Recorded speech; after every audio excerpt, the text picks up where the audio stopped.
I'm always on the lookout for great watercolor sketchbooks that have 100% cotton paper and that are possibly budget friendly too, as this art supply is definitely something that has been very pricey for a long time, until companies like Baohong and yes now ARRTX too started producing their own.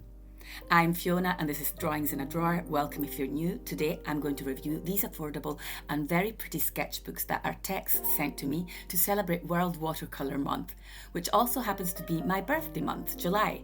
So thank you ARRTX for this early birthday present. Okay, let's get right into it.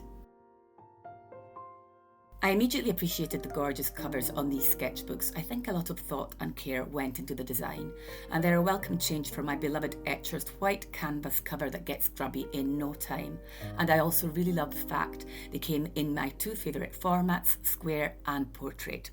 As mentioned, the paper is 100% cotton and 300 GSM, which means that it's thick enough to take a lot of water, which is kind of crucial when you work with watercolour. The portrait format sketchbook contains hot pressed paper, which means that it's smooth, and the square format one contains cold pressed, which means that it has more texture to it. The cold pressed one actually seems almost closer to rough paper on one side of the page, and then strangely closer to hot pressed on the other side throughout the sketchbook. Each page also can be gently torn out if by any chance you happen to create a piece that you'd like to frame or gift. If you don't like that aspect, I think it shouldn't get in the way because the pages seem to be quite firmly attached.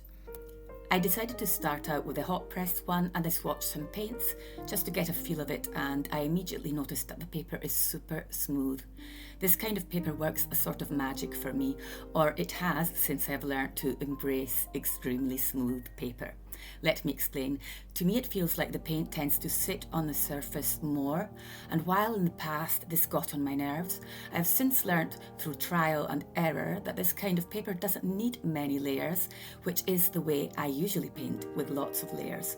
The transparency of watercolour shows through so clearly even after just the second layer that you can get beautiful expressive results in less time. I consider myself to be a bit of a slow painter, and this paper sort of forces me to paint in less layers because I get the results I am after sooner than expected, which is kind of a game changer for slow painters.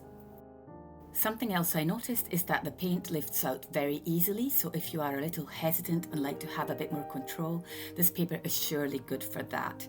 Lifting paint out using your clean, slightly damp brush or blotting paint up with kitchen paper is kind of the only form of eraser that we have in watercolour.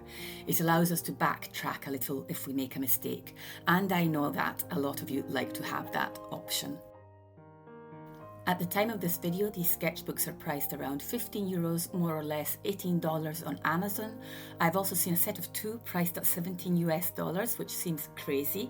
And you will also get up to a 20% discount between July 8th and 11th by using the links in the pinned comment below this video.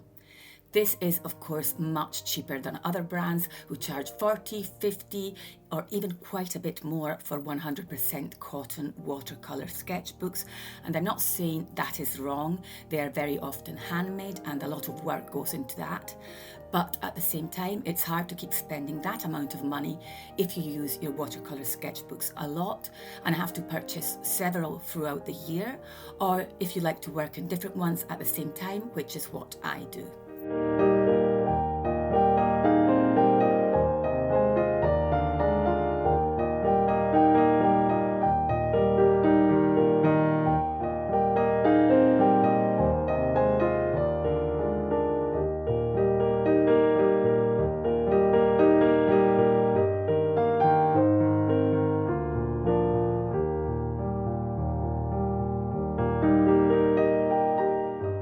Is this hot press sketchbook better than the Baohong hot pressed I paint in often?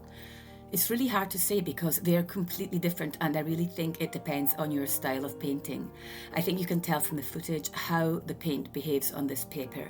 I surely work with more layers in Baohong and the transparency of watercolour is not as visible as it is here, but again they are almost like different styles and different approaches, so it's really up to what you like. For the cold pressed, I decided to go for a landscape. Landscapes are not my forte. I believe I've only ever painted a handful, and very often they were incorporated into a portrait, so once again I was pushed out of my comfort zone. I can't see myself painting a portrait as expressive as it may be in style on paper this textured. It is definitely the most textured cold press paper I have come across. Indeed, I believe Baohong's cold press sketchbook is also quite textured. So I created this little window of peace overlooking a quiet Tuscan view with a cluster of cypress trees. One of them ended up becoming a person in the end. I have to say I enjoyed myself. Though not glorious, this piece seemed to come together quite naturally, and it opened my eyes to watercolor's immense potential in the field of landscape painting, because so many of its effects can be used to replicate the organic nature of all the beautiful things that are out there: fields, trees, flowers. And the paper held up very well. It didn't buckle or peel, and it took a lot of water.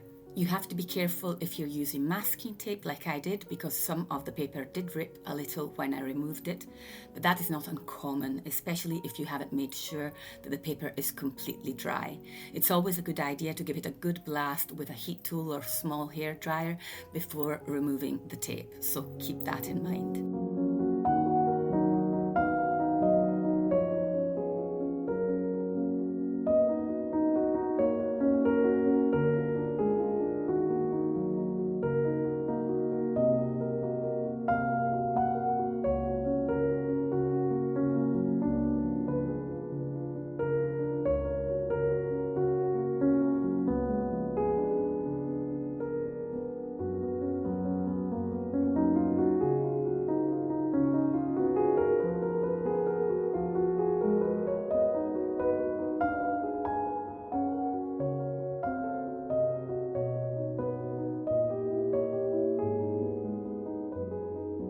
I'm definitely going to be using these sketchbooks in the future.